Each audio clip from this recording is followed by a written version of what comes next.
Halo teman-teman dan selamat datang kembali. Hari ini kita akan coba lihat lebih dalam sebuah kearifan kuno tentang kesederhanaan dan ketenangan batin. Inspirasinya datang dari kehidupan Nabi Muhammad. Yuk kita mulai perjalanan ini sama-sama. Pernah ngerasa nggak sih hidup kita ini kayak jam sibuk yang nggak ada habisnya?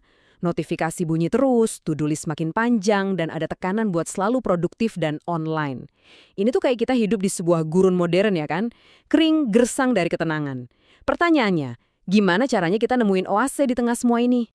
Masalahnya emang modern banget, tapi solusinya mungkin udah ada dari ratusan tahun yang lalu.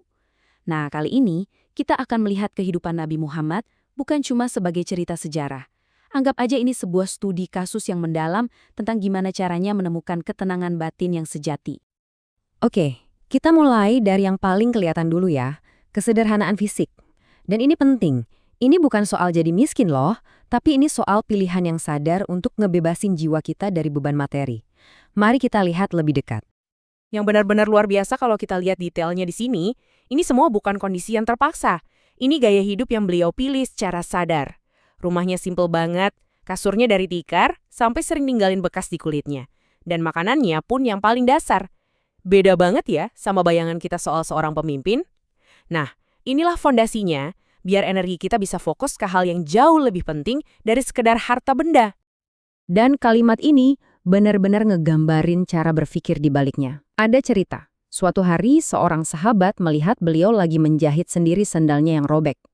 Pas ditanya, kenapa kok dikerjain sendiri? Jawabannya itu mencerminkan seluruh filosofi hidupnya. Aku tak ingin menjadi hamba yang lupa diri. Dunia ini hanya titipan, bukan tujuan. Jadi setiap tindakan sederhana itu jadi pengingat kalau tujuan hidup kita itu jauh lebih besar dari sekedar kenyamanan duniawi. Nah, ini nih intinya. Kemampuan beliau buat membedakan dengan sangat jelas antara mana kebutuhan dan mana keinginan. Pernah loh, beliau dikasih hadiah roti gandum yang keras banget sama seorang perempuan miskin dan beliau menerimanya dengan penuh rasa syukur. Buat beliau, nilai suatu barang itu bukan dari harganya, tapi dari niat di baliknya dan apakah barang itu bisa menopang hidup. Simple. Oke, dari kesederhanaan yang kelihatan di luar, sekarang kita geser ke ruang yang lebih dalam, yaitu pikiran kita. Soalnya kesederhanaan sejati itu bukan cuma soal ngurangin barang, tapi juga soal menenangkan pikiran kita biar bisa nyambung ke tujuan yang lebih tinggi. Jauh sebelum menerima wahyu, beliau itu udah punya kebiasaan menyendiri di Gua Hira. Ini bukan lari dari masalah ya, tapi ini semacam latihan mindfulness atau kesadaran penuh. Beliau mengosongkan pikirannya dari semua berisiknya dunia buat menciptakan ruang untuk refleksi yang lebih dalam. Inilah inti dari tafakur. Dialog batin ini terus berlanjut sepanjang hidupnya. Suatu malam, istrinya, Aisyah, nanya, kenapa sih beliau sholat begitu khusyuk sampai kakinya bengkak? Padahal kan dosanya udah diampuni.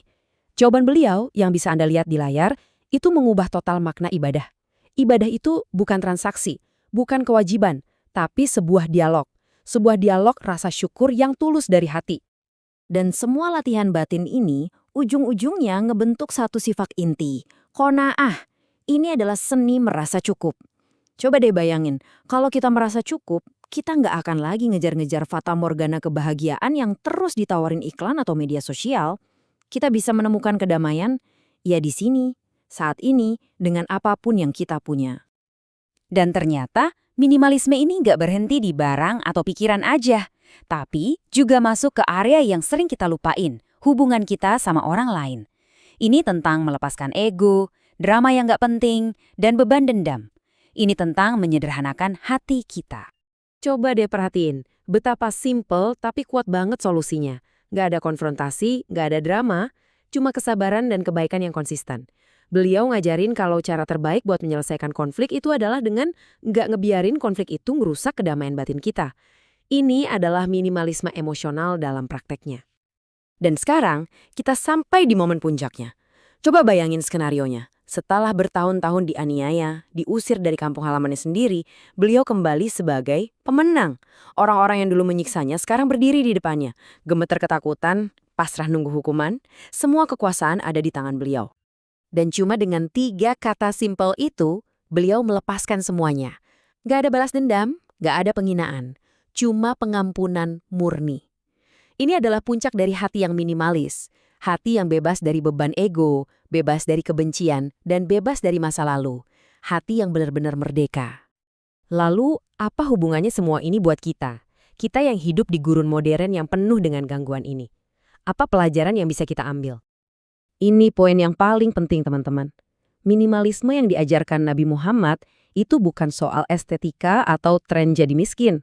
Ini adalah sebuah strategi spiritual yang sangat kuat untuk meraih kemerdekaan jiwa. Kemerdekaan dari belenggu materialisme, kemerdekaan dari kebisingan mental, dan kemerdekaan dari beban emosional.